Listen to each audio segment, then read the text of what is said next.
তো বন্ধুরা কেমন আছেন? আশা করি সবাই ভালো আছেন। তা গত পর্বে আমরা গ্রেডিংটা কমপ্লিট করেছিলাম। তো আজকে আমরা এটাকে আসলে মার্কার করব। হ্যাঁ, তো এখানে মার্কার করার জন্য আরেকটা জিনিস খেয়াল করেন, এখানে কিন্তু আপনার চেক আছে। হ্যাঁ, তো চেকটা যদি থাকে আমরা এটা কিন্তু আহ, আমি একটু সময় নিয়ে কাজ করি, আপনারা কিছু মনে করবেন না। এখানে আমি একটু গুনি। হ্যাঁ, 1 2 3 4 5 6 7 8 9 10 11 12 13 14 15 16 17 18 19 20 21 22 23 24 25 26 27 28। তো 28 যদি হোয়াইটটা যদি 28 থাকে, আমরা এটাও কিন্তু 28 আছে। হ্যাঁ, তা 28 28 কত? 56। তা আমার লেন্থের মেজারমেন্ট হলো 71, তো এখানে আছে 56। হ্যাঁ, তো এখানে কিন্তু 1 সেমের একটু বড় আছে, তো আমরা এটাকে 1.5 সেম করে ক্যালকুলেট করি। হ্যাঁ, তো এখানে আমার কিন্তু উইতে কোনো আহ, কিছু করা লাগবে না। আমার শুধু লেন্থ ওয়াইজ যদি আমরা ব্লক ইউজ করি তাহলে কিন্তু চেকটা মিলাইতে হবে। তো আমরা কিভাবে করব সেটা আমরা দেখে আসি। সেটা হলো, আমরা যেহেতু এটা 1.5 সেম, তাই না? তো 1.5 সেম হলে আমি লেন্থে 1.5 সেম বাড়িয়ে নেব। তো কোথা থেকে বাড়াবো? এখানে আমার সুইং অ্যালাউন্স আছে কত সেম? হ্যাঁ, তো এখানে সুইং অ্যালাউন্স আছে আমার 2 সেম, তো 2 এর সাথে আরও আমি 1.5 সেম অ্যাড করে দেবো, তাহলে এটা আমার ব্লকটা হয়ে যাবে। তো আমি সেমভাবে ব্যাক পার্টেও দেবো। তো এটা আপনার চেকের মার্কারের ক্ষেত্রে চেকটা যদি আরও বড় হতো তখন আবার অন্য ওয়েতে মার্কার করা লাগতো। হ্যাঁ, তো এখন চেকটা যেহেতু ছোট, তা আমরা এখান থেকে সরাসরি ব্লক নিয়ে কাজ করি। হ্যাঁ, তো যখন দেখবো যে বড় চেকের কাজগুলো আমরা যখন করব, তো তখন দেখবেন আমি অন্যভাবে কাজ করব। তা আমি এখানে আসলে আপনাদেরকে সব ক্যাটাগরি কাজ করে দেখানোর চেষ্টা করব। তো আপনারা বেশি বেশি করে প্র্যাকটিস করবেন। আর প্র্যাকটিস না করলে কিন্তু আসলে কাজ শেখা যাবে না। আমি আবারও বলতেছি, আপনারা বেশি বেশি করে প্র্যাকটিস করবেন। হ্যাঁ, আর যারা স্যাম্পল ম্যান আছেন তাদের ক্ষেত্রে কাজ শেখা আরও সহজ, কারণ তারা এই লাইনে কাজ করেন। এখানে কিন্তু আমার একটু ঝামেলা হয়ে গেছে, ঝামেলাটা সব চেক করে আসে। হ্যাঁ, এখান থেকে আমি সিঙ্গেল হাউসটা অফ করি। এখানে দেখেন আমার গেডিংয়ে একটা কোথাও ঝামেলা আছে। তো এখান থেকে আমি একটু ব্যাগে যাই। তো এখানে আমার গেডিংটা মানে আমি আগেই কোনো প্যাচ লাগাইছি, তো এখান থেকে সমস্যা নাই। এটা আমি দেখি আমার, হ্যাঁ, এটার গেডিং ঠিক আছে, এটাকে আমি এখানে কপি করে দিই। হ্যাঁ, ঠিক আছে। হয়তো আগেই ঝামেলা ছিল, তো আমি এখন ঠিক করে নিলাম। তা আমি দেখি আমার আমি গেডিংটা অফ করে দিই। আমার মেজারমেন্ট ব্লকটা আসলে যে দিলাম ব্লকটা আছে কিনা দেখি। তা ব্লকটা মনে হয় নাই, তা আমি দরকার হলে আবার অ্যাড করে দিই। হ্যাঁ, না, ব্লক আছে, যায় নাই। তাহলে আমি এটাকে সেভ দিয়ে এখন আমি চলে যাব আমার মার্কারের ভিতরে। হ্যাঁ, তা মার্কারের ভিতরে যাওয়ার এখান থেকে আমি আরও অ্যালাউন্সটা বাড়িয়ে দিই। যদি বায়ার এটাকে আবার ম্যাচ করে দিতে বলে, হ্যাঁ, এখানে ম্যাচ আছে, তো ম্যাচ থাকলে এটাকে আমি বাড়িয়ে দেবো। হ্যাঁ, প্লাকেটের প্যাটার্নটাকে আমি বাড়িয়ে দেবো, তাহলে এটা আমার কাজ করতে সুবিধা হবে। তো আমি এখন আমার মার্কারে চলে যাব।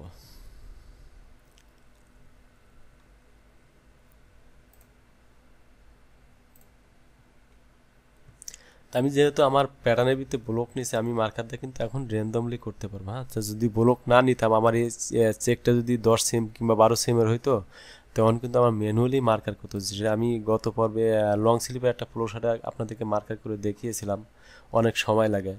তা আপনারা ওই দরকার হলে ব্লকের মার্কার কিভাবে করে আপনারা ওইটাও দেখে আসবেন, তাহলে আপনারা বুঝতে পারবেন আসলে কিভাবে কাজ করে। তো আমি এখান থেকে 72 সেম নিয়ে নিই।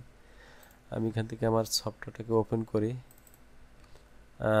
বড় সাইজে আমি 1 পিস বাড়তি রাখি। হ্যাঁ, তো এখান থেকে আমি নেকের প্যাটার্নটা কিন্তু অফ রাখবো। নেকটা যেহেতু নেকটা কিন্তু আমি মার্কারের ভিতরে ঢুকাবো না।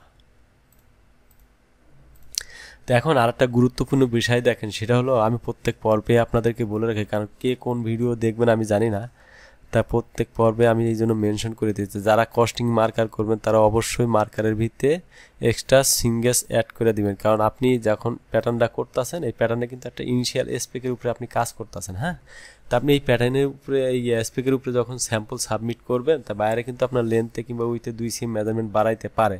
তা আপনি এখন যদি এই স্পেকের উপরেই আপনি কনজামশন দিয়ে দেন, তা পরবর্তীতে বাইরে যদি 1 2 সেম বাড়ায়া দেয়, তা আপনি ওই কনজামশনটা পাইবেন কোথায়? সেজন্য আপনি কস্টিং মার্কারের সময় এটা মার্কারের ভিতরে আপনি সিঙ্গেসটা অ্যাড করে নেবেন। এখান থেকে উইথে 2%, লেন্থে 2%, টোটাল 4% অ্যাড করে নিলে আপনার এই রিস্কটা থাকবে না। হ্যাঁ, তো আমি এখন মার্কার ছেড়ে দিই। এখন দেখেন আমি কিন্তু এখানে র্যান্ডম মার্কার করতে পারতেছি কেন, আমার রিপিটটা হচ্ছে এই চেকটা কিন্তু রিপিট মানে একটার পর একটা সেম রিপিট, আর এটা আসলে ছোট থাকার কারণে আমি এখানে ব্লক ইউজ করে কাজ করতে পারতাম। আমার যদি এটা 10 cm 12 cm থাকতো সেই ক্ষেত্রে কিন্তু আমি এই ব্লকটা ইউজ করে কাজ করতে পারতাম না, তা কাজ করলে আপনার অনেক ফেব্রিক ওয়েস্টেজ হইতো। হ্যাঁ, তা সেক্ষেত্রে সেটা কিন্তু আমার ম্যানুয়ালি কাজ করা লাগতো। তো ওইরকম একটা কাজ আমি মনে হয় আপনাদেরকে দেখিয়েছি, সেটা হলো এই যে লং স্লিভ পোলো। হ্যাঁ, এখানে যে আমি কাজটা করেছি না, এখানে এই যে বডির কাজটা এখানে কিন্তু আমার করা আছে, তা আপনারা চাইলে এই ভিডিওটাও দেখে আসতে পারেন। লং স্লিভ পোলোর যে ভিডিওটা আছে এটা আপনারা দেখে আসতে পারেন, তাহলে এখান থেকে দেখেন আমি কিভাবে বসাইছি, এটা দেখলে আপনারা বুঝতে পারবেন আসলে ব্লকের ওটা কেন বসাইছিলাম। ওখানে আপনি ব্লক মেজারমেন্টটা দেখেন, আমি এখান থেকে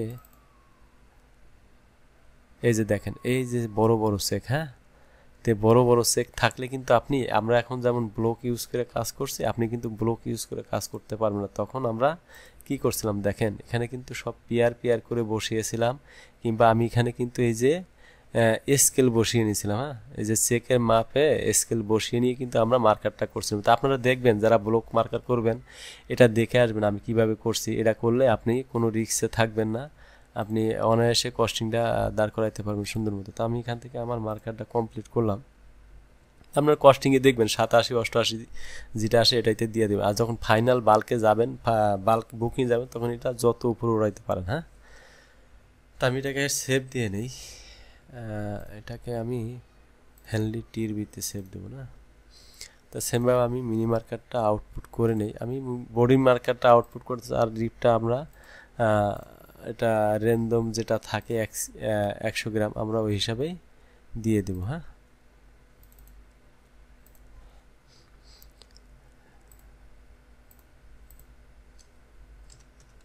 তা আমি আবারও বলতেছি, যারা নতুন কাজ শিখতেছেন তারা বেশি বেশি করে প্র্যাকটিস করবেন, আর আমি এখান থেকে আপনারা A to Z সব কাজ শিখে বাইর হইতে পারবেন। কারণ আমি এখান থেকে গার্মেন্টসে যত প্রকারের প্যাটার্ন আছে আমি সবগুলো এখানে ভিডিও আকারে দেখানোর চেষ্টা করব। আর এখানে আমি আর একটা প্যাকেজ আকারে কাজ দেবো, সেটা হলো আমি প্যাটার্ন থেকে আবার 1 by 1 এটা কিন্তু আমরা যে প্যাটার্নগুলো করতেছি এটা কিন্তু আবার ক্লো থ্রিতে আমরা ফিটিং চেক করবো। হ্যাঁ, তা আমরা স্যাম্পল বানানোর আগে ক্লো থ্রিতে ফিটিং চেক করে তারপর আমরা স্যাম্পল মেকিংয়ে যাব। তো এটা আসলে অনেক লম্বা একটা প্রসেস, তা আপনারা যদি সময় নিয়ে আসলে ভিডিওগুলো দেখেন তা আমি মনে করি আপনি পাকাপোক্ত একজন মাস্টার হয়ে যাবেন চাকরিতে জয়েন করার আগে। আর এখান থেকে আমার ভিডিওগুলো দেখলে আমি মনে করি আপনার সাহসটা বাড়বে, কারণ এখানে আমি ভুল কীভাবে সমাধান করবো সেটা আপনারা দেখবেন। তা আপনি যখন ইন্টারভিউ দিতে যাবেন আপনার একটা এক্সট্রা শক্তি পাবেন। আর এটা আর আমার যতগুলা কাজ আমি দেখাবো এখানে যদি আপনি সবগুলা ভিডিও দেখেন, আপনার গার্মেন্টসে এমন কোনো প্যাটার্ন নাই যে আপনি করতে পারবেন। আপনি A to Z সব প্যাটার্নই করতে পারবেন। আপনি শুধু একটা ক্যাটাগরি নিয়ে আপনার বসে থাকা লাগবে না, আপনি নিট ওভেন যা আছে আপনি সবই কাজ করতে পারবেন। হ্যাঁ, তো আমরা পরবর্তীতে নতুন আরেকটা কোনো ভিডিও নিয়ে আপনাদের মাঝে হাজির হবো। সে পর্যন্ত ভালো থাকবেন। ধন্যবাদ সবাইকে।